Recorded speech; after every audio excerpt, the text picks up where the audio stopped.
श्री मोक्षदा एकादशी महात्म्य एवं पावन व्रत कथा। राधे राधे, हरे कृष्णा। प्रिय भक्तजनों, आप सभी को मोक्षदा एकादशी की अनंत शुभकामनाएं। बहनों, आज का दिन साधारण नहीं है। ये मार्गशीर्ष मास का वो पावन दिन है जब स्वयं नारायण का आशीर्वाद बरसता है। आज है मार्गशीर्ष मास के शुक्ल पक्ष की एकादशी, जिसे मोक्षदा एकादशी के नाम से जाना जाता है। धार्मिक मान्यताओं के अनुसार ये एकादशी केवल एक व्रत नहीं, बल्कि घर आंगन में सुख, समृद्धि और शांति का आमंत्रण है। इस व्रत से बढ़कर मोक्ष देने वाला और कोई व्रत नहीं है। आज का दिन इसलिए भी अद्भुत है क्योंकि आज ही के दिन कुरुक्षेत्र की उस रणभूमि में भगवान श्री कृष्ण के मुखार विंद से श्रीमद् भगवत गीता की गंगा प्रवाहित हुई थी।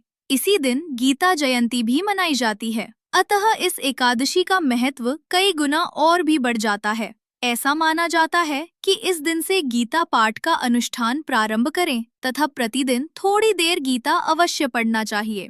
जरा सोचिए, इस संसार की भागदौड़ में हमारी आत्मा जिस विश्राम को खोज रही है, जिस मोक्ष की प्यास हमारे भीतर है, उसे तृप्त करने वाला मोक्षदा एकादशी से बड़ा कोई दूसरा व्रत नहीं है।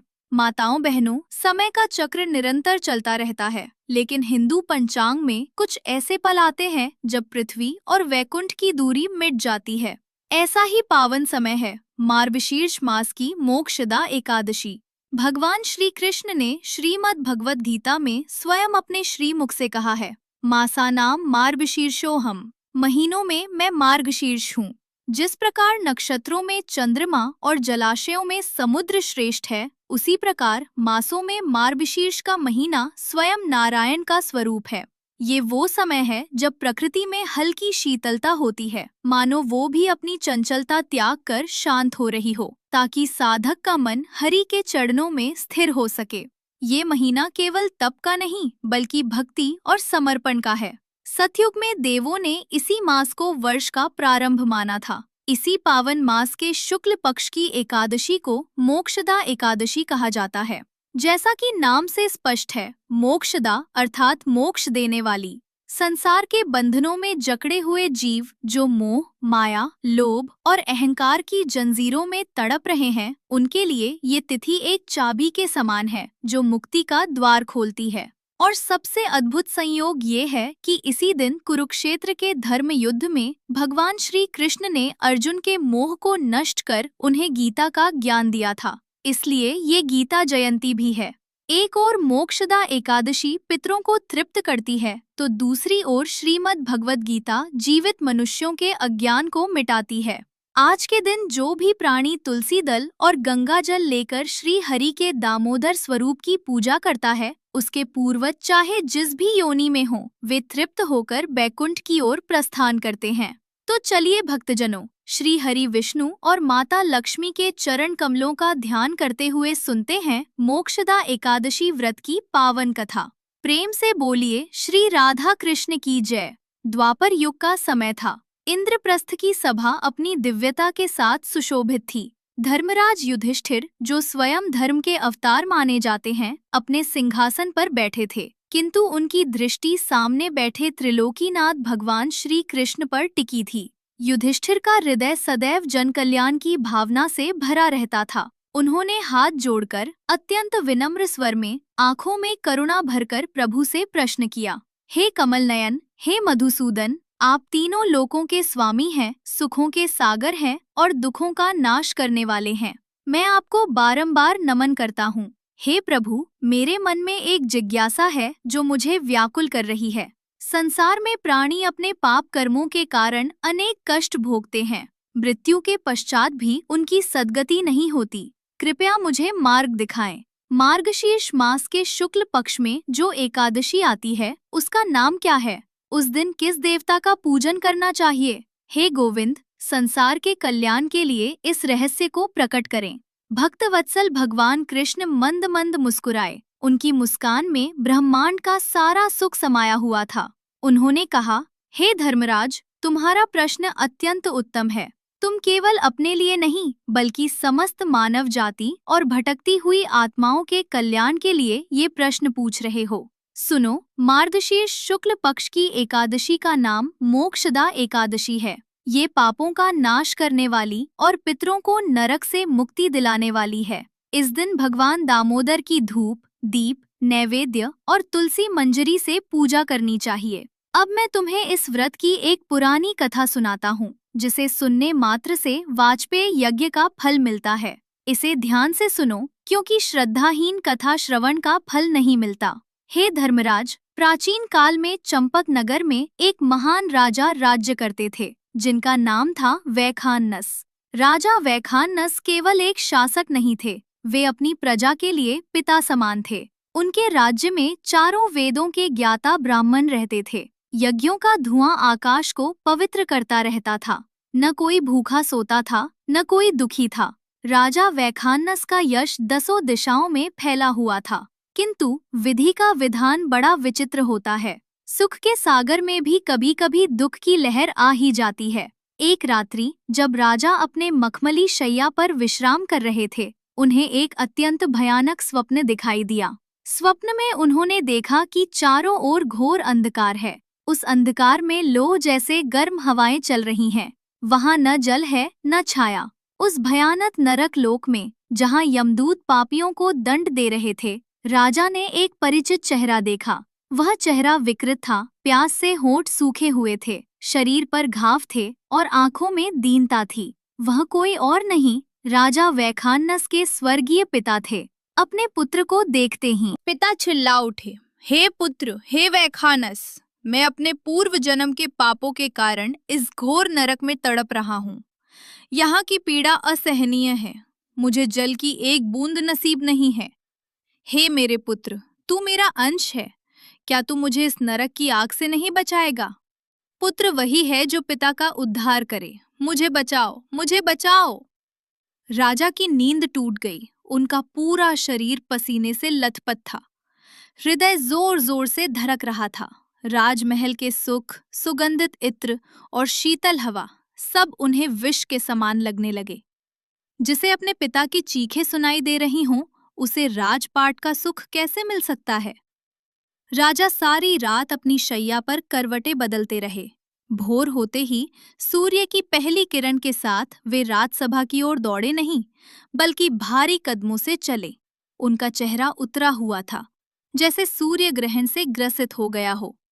सुबह होते ही राजा ने तत्काल सभा बुलाई। राज्य के श्रेष्ठ ब्राह्मण, कुलगुरु और मंत्री उपस्थित हुए। राजा ने कांपते हुए स्वर में अपनी व्यथा सुनाई। हे ब्राह्मण देवों, आज रात मैंने जो देखा, उसने मेरे प्राणों को सुखा दिया है। मैंने अपने पिता को नरक की अग्नि में जलते देखा है। वे पुत्र पुत्र कहकर विलाप कर रहे थे। अब मुझे ये विशाल राज्य, ये धन दौलत, ये पत्नी, ये पुत्र, हाथी घोड़े कुछ भी सुख नहीं दे रहे। मेरे पिता कष्ट में हैं और मैं यहाँ राजभोग भोग रहा हूँ। धिक्कार है मेरे जीवन पर। उस पुत्र का जीवन व्यर्थ है जो अपने माता पिता के आंसू न पोंछ सके। राजा की आंखों से अश्रुधारा बहने लगी। उन्होंने गदगद कंठ से पूछा, हे ज्ञानियों, मुझे कोई तप, कोई दान, कोई व्रत बताएं। मैं अपना सर्वस्व देने को तैयार हूँ। बस मेरे पिता को उस यातना से मुक्ति मिल जाए। सभा में सन्नाटा छा गया। ब्राह्मणों ने विचार किया और कहा, राजन, ये विषय अत्यंत गूढ़ है। हम केवल धर्मशास्त्र जानते हैं, लेकिन परलोक के सूक्ष्म रहस्यों को देखने वाली दिव्य दृष्टि हमारे पास नहीं है। यहाँ पास ही पर्वत पर त्रिकालदर्शी पर्वत मुनि का आश्रम है। वे भूत, भविष्य और वर्तमान के ज्ञाता हैं। आप उनकी शरण में जाएं, वे ही आपके पिता के उद्धार का मार्ग बता सकते हैं। राजा वैखानस ने एक पल की भी देरी नहीं की। वे अपने मंत्रियों और कुछ सैनिकों के साथ वन की ओर चल पड़े।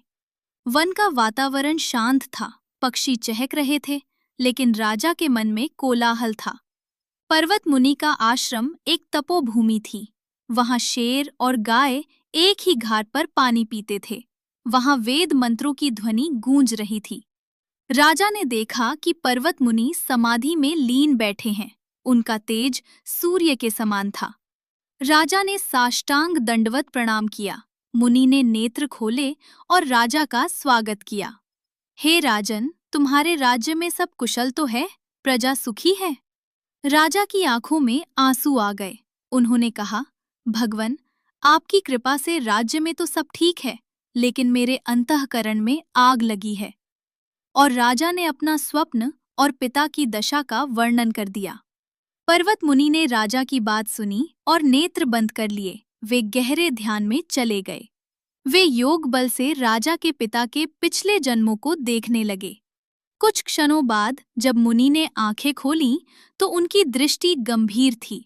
मुनि बोले, राजन, मैंने तुम्हारे पिता के पाप को जान लिया है। पूर्व जन्म में तुम्हारे पिता ने 2 विवाह किए थे। उनमें से एक पत्नी के प्रति वे अत्यंत आसक्त थे, जबकि दूसरी पत्नी की उन्होंने घोर उपेक्षा की।